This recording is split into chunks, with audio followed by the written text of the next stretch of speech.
I'm the Smoking Cheddar, and this is another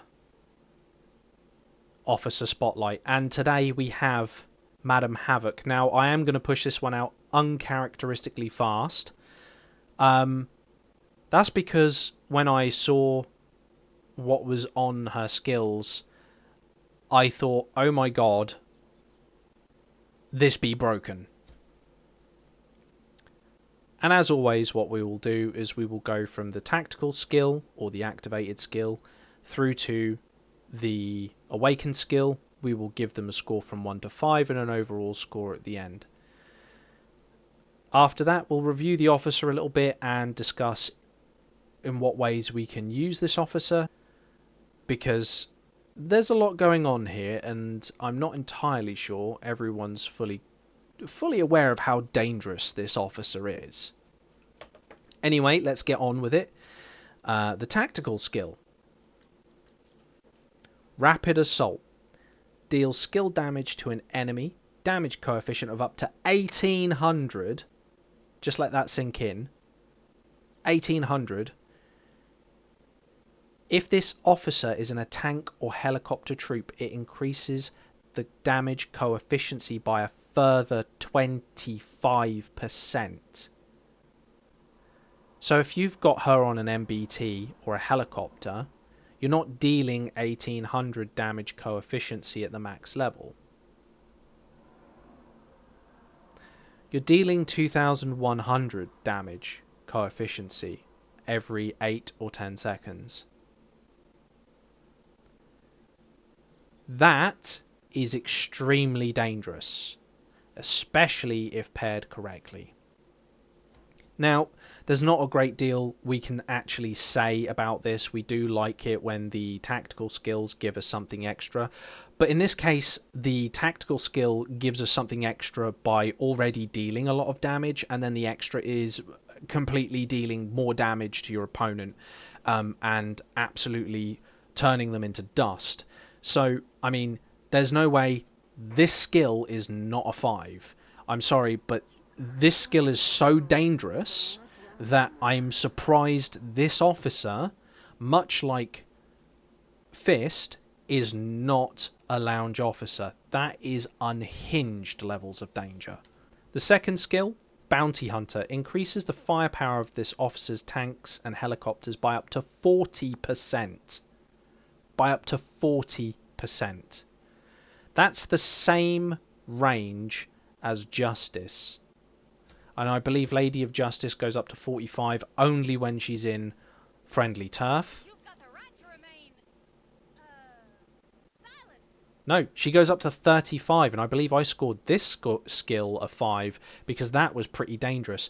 But we're talking about a whole new officer here, and we're getting 40% of firepower bonus. That's going to affect your accuracy, your load time, and your damage output. 40% is exceptionally high. That's the same as Rapier, I believe. I believe Rapier has a 40% skill that no, he has a 30% skill that goes up to 50. I'll follow orders this time. Pinky swear. And this also was a 5. I can't grade this any lower because it is the best standard firepower booster available in the free-to-play officers. We're talking, this is a 5, and this officer is already looking nuts. We're 2 in. We've got 3 to go. Our third ability is a special ability. So special abilities are typically very good to be trained in. But let's just have a look and see what we get. Ruthless Outlaw increases the damage resistance of this officer's tank and helicopter troop by up to 30% when entering combat. A damage resistance bonus of 30% upon entering combat. Now, I'll just point out, if you put this officer on an MBT, you enter combat, you get a 1000 coefficient shield immediately. And then as soon as that shield drops, you're going to get a 30% bonus in damage resistance. Because the damage resistance system has changed or been reworded, we can actually see what this means.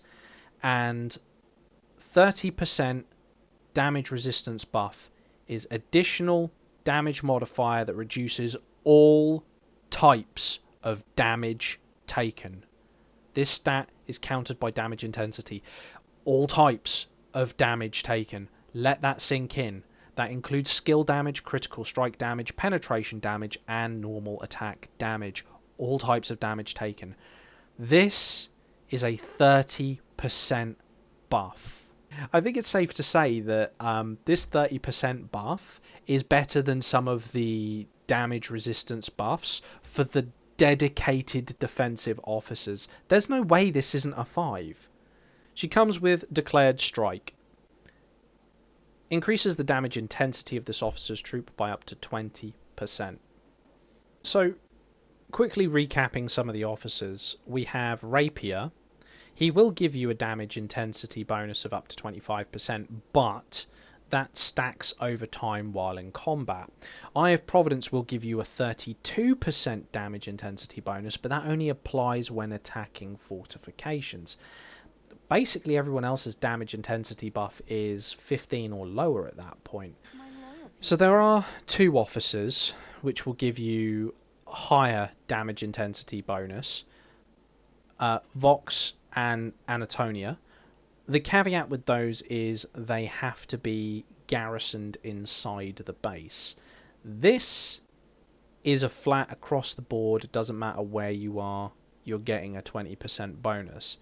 Now, 32% on Vox Veritasis is very, very nice, but you must remember that she doesn't deal any tactical skill damage. She's got no skill damage at all, so she's solely reliant upon the unit that she's sitting in order to, to deal damage. And there's a high probability, if you're using Vox Veritasis, that she's not actually, or that unit itself is not actually being set up for damage. It's being set up in a defensive format. And likewise with Anatonia, I've spoken about Anatonia before. I don't think she's a particularly good officer. There are some of you out there that will disagree with me. That's perfectly fine. This game has many different ways to play it, and you're entitled to play it differently to how I play it. Personally, I don't think Anatonia is worth the paper she's printed on, or the pixels that appear on the screen. I think it's just a complete waste of time having her in the game.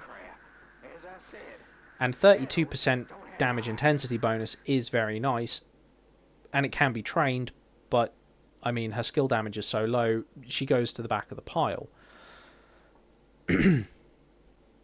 So I think, on reflection, having a look around at some of the other officers and some of the other damage intensity bonuses, a lot of the field ones are below 20, a lot of the defensive ones are above 20, but this is the only field one that sits neatly in the middle, and it's a reasonably high number. So even if you weren't going to use her at all, bear in mind this is an unrestricted skill.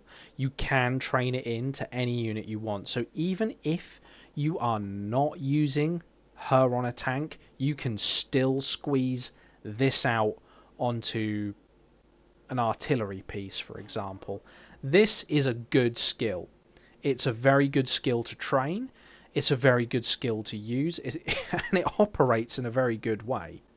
I want to give it a 4, because I don't want her to be a perfect score, because I think that's just a cop-out, but on reflection, this is definitely a 5.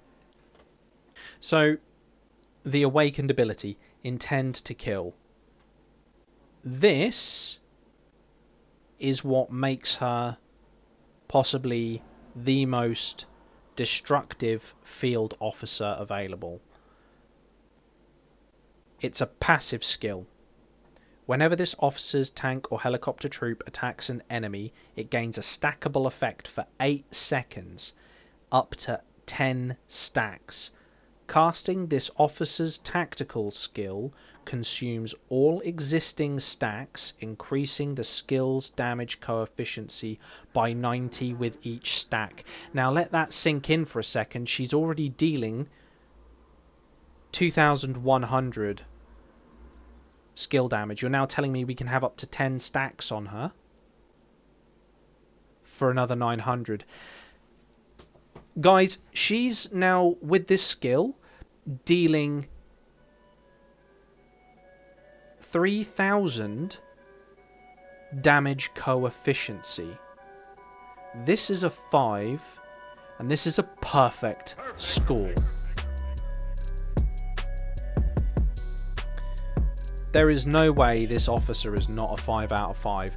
That is just absolutely mental. This officer alone produces the same damage output as a combination, this is in skill efficiency, as Lady of Justice and Whipcracker, or Lady of Justice, or Lady of Justice and Golden Eagle, or any combination there of the 1500s. 3000 is not only a game changer, it gives you so much to choose from in availability of what you can and cannot do, what you might or might not want to do. I mean, at this moment in time, I'm not going to lie, to all the tank players out there, I'm extremely jealous that you guys have this officer. This is unhinged, to say the least. So, the bit everyone's probably waiting for. How can we use this officer? You can turn an MBT, any MBT, with her and a shield officer in front of her, into the best all-rounding tank you can possibly want. Now, if you're the sort of person who watched the MBT video that I did, I said that, you know, you can do an all-rounder. This officer, if you're looking to make an all-rounder MBT, it's not great at soaking, it's not great at field fighting, it's just great at fighting. Steel Fighter and her. Uncle and her. This right here, okay, this officer is going to change the way tank battles are fought. If you decide to pair her with Rapier on the Vanguard MBT, not only are you going to be able to stack your critical strike with a trained-in skill from the likes of, say, Justice, up to about 45%, which means every other shot is a critical strike, and once that stack goes off, that's another 400 damage coefficient. I think you can see where I'm going with this. You can stack damage coefficient and critical strike on this officer hard. I mean, this is a case of go hard and go home. So if we just compare her with Rapier, for example, Central Command doesn't know. So we know he deals 1500 damage coefficient, but once he's awakened, every 4 seconds a critical strike gets landed, he deals another 400 damage coefficient. So that means over the same period of time, he's dealing 2300 damage coefficient. Then she dumps her stacks of damage coefficient. These two paired together, your damage coefficient over a 10-second period is 5300 before we take critical strike into consideration, before we take penetration rating into consideration, before we take anything else into consideration like normal attack damage. You're getting a total availability of 5k. Not even the artillery goes that high. 5300 damage coefficient when you pair Rapier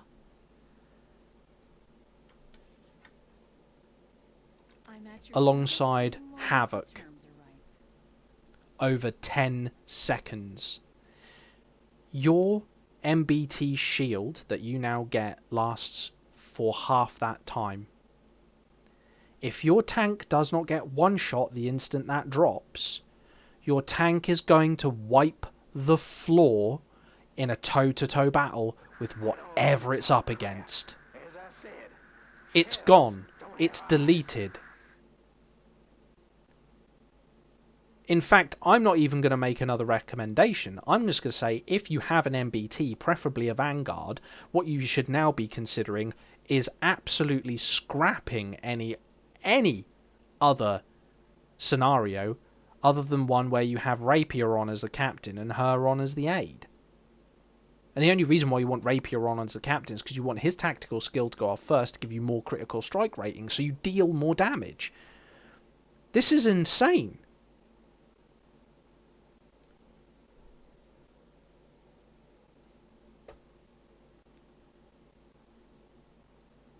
I mean, at this rate, I'm highly tempted to scrap my RL and just take her.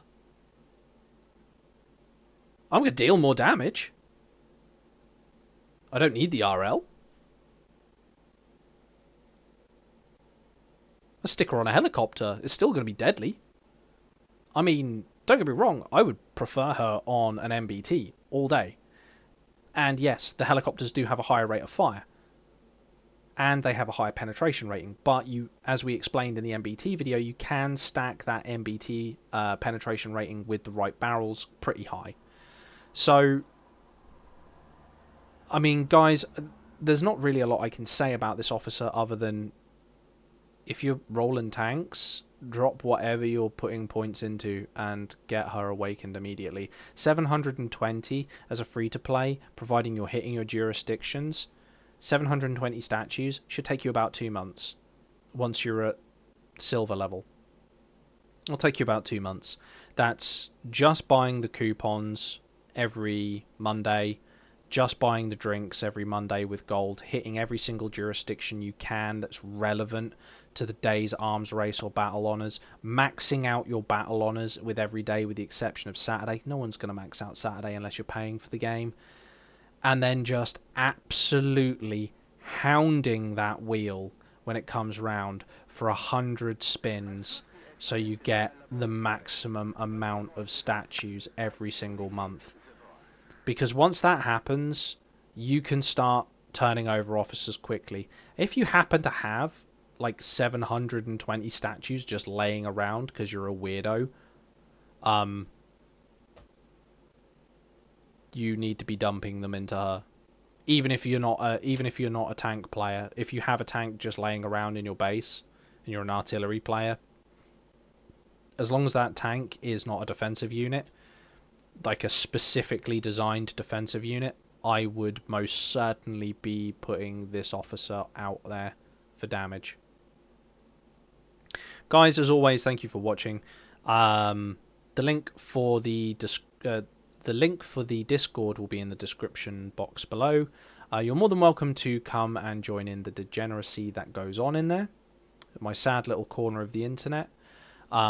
Please remember, if you do decide to join, there is a rules page. The bot does not let you see the other page unless, or the other rooms, unless you donate pizza to the rules. And if you don't, we'll just mock you, because we'll see that you've joined the server, but we won't be able to at you. And it'll just be like, look at that guy, didn't read the rules. And to make it easier for you, it's even like the first thing you read when you join. It's like, please donate a pizza to the rules. Scroll down, click the little pizza button. It's all good. This Madame Havoc, Kyra Adler, batshit mental.